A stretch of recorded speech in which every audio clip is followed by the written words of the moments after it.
Ben İbrahim Arpa, İlköğretim Matematik Öğretmenliği mezunuyum. Matematik öğretmeniyim. Biz burada Kalemdar bünyesinde öğrencilerimize yardımda bulunuyoruz. Yani YKS tercih sürecinde öğrencilerimize yardımda bulunuyoruz.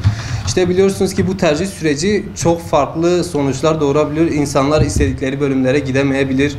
Ya da tercihlerini yanlış yaptığı için, ilk sıraya yanlış tercihler yazdıkları için farklı bölümlere gidebilirler. Bu konu biraz riskli olduğu için biz öğrencilerimize burada bir nevi danışmanlık yapıyoruz. Onlara yardımcı oluyoruz. Başarı sıralamasına uygun bölümleri onlara listeliyoruz. Tercih listesini oluşturuyoruz. Geçmiş yılların analizini yaparak, verilerinin analizini yaparak bir liste oluşturmaya çalışıyoruz. Ve sıralama değişimleri ve riskleri değerlendirerek öğrencilere en uygun tercih listesi oluşturmaya çalışıyoruz. Biliyorsunuz ki bu sene ÖSYM tercih kılavuzunda kontenjanların %25 oranında azalacağını bildirdi.